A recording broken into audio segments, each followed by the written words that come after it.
So let's just jump right into this, because it's an incredible story. About 6 million years ago, one of the most famous, most ancient bodies of water on Earth, a sea that literally shaped empires and myths, it just vanished. And look, this isn't science fiction. This is one of the wildest things to happen in our planet's pretty recent geological history. Just try to picture it for a second. What would that even look like? The water just withdraws over centuries, leaving behind this hot, salt-crusted, totally alien landscape, thousands of meters below what we think of as sea level. I mean, it's a wound in the earth so huge it's almost impossible to really wrap your head around. And you know what's truly amazing? We almost didn't even know this happened. I mean, obviously there were no human witnesses, no one writing this stuff down. The only evidence we have is held quietly by the earth itself, like clues left at some long-forgotten crime scene. So our first huge clue popped up when scientists started drilling deep into the Mediterranean floor. And they weren't just finding mud and sand, they hit something bizarre. Layers and layers of rock salt, sometimes kilometers thick. Geologists actually have a name for deposits on this scale. They call them salt giants. Think about that number, 1 million cubic kilometers of salt. It's this massive, silent piece of evidence that points to an evaporation event that was just unbelievable in its scale. You just do not get that much salt by accident. Something huge had to have happened.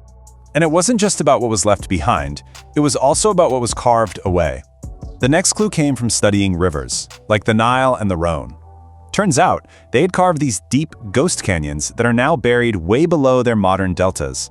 Canyons that were cut to impossible depths, as if they were chasing a sea level that just wasn't there anymore. And that's not just hyperbole. Seismic surveys have shown this hidden canyon system under the Nile that is so massive it actually dwarfs one of the most famous landmarks in the world. And really, the only way you get canyons like that is if the sea they're flowing into has dropped, like dramatically. Okay, so we've got the evidence, right? A giant pile of salt and these impossibly deep canyons. But that just leads to the next question.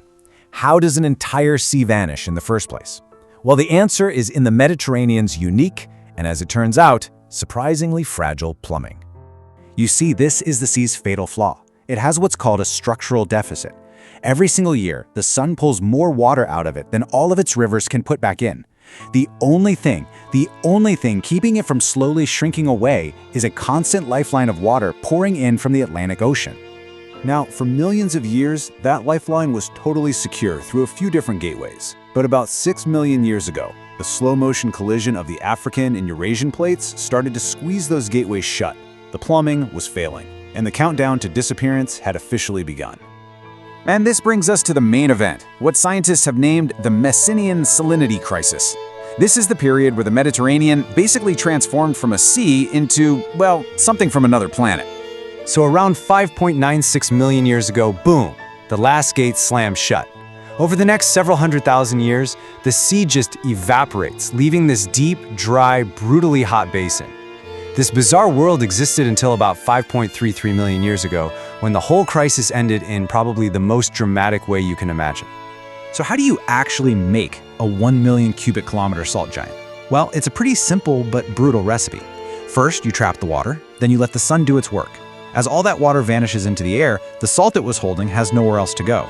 It gets super concentrated into this thick brine until it just can't hold anymore, and then it crystallizes, basically raining down onto the seafloor for thousands and thousands of years. So the sea was gone, but the Atlantic Ocean? It was still right there, just on the other side, held back by this thin, fragile land bridge at what we now call the Strait of Gibraltar. The stage was absolutely set for the most violent, catastrophic flood in our planet's known history. So yeah, how do you refill a basin the size of the Mediterranean? After hundreds of thousands of years of being gone, how does an entire ocean come back? The answer is just shocking.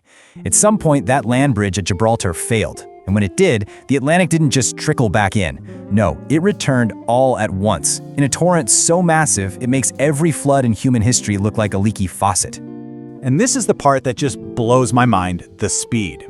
In some models of this event, which is called the Zanclean Flood, the water level rose by tens of meters per day. Can you imagine that? A shoreline racing uphill faster than a person could run. The entire sea could have refilled in as little as a few months or maybe up to 2 years. Just incredible. So what's the point of this whole crazy story? I mean, this isn't just a cool piece of geological trivia. The vanished sea is a really powerful demonstration of how our planet works, and it has these lessons that are, frankly, more relevant today than ever before. So what does it teach us? First, that systems that seem really stable can cross a threshold and just flip into a totally new state with shocking speed.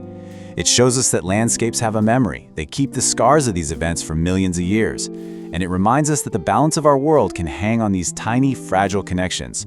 And maybe, most importantly, that planetary change isn't always slow. Sometimes it happens in a flash. All of this leaves us with a final, pretty sobering question. The Mediterranean looked permanent and stable right up until the moment it wasn't. It really makes you wonder, what other parts of our world, from our ice sheets to our ocean currents, are being quietly pushed toward their own tipping point, their futures already written, but just not visible on the surface yet?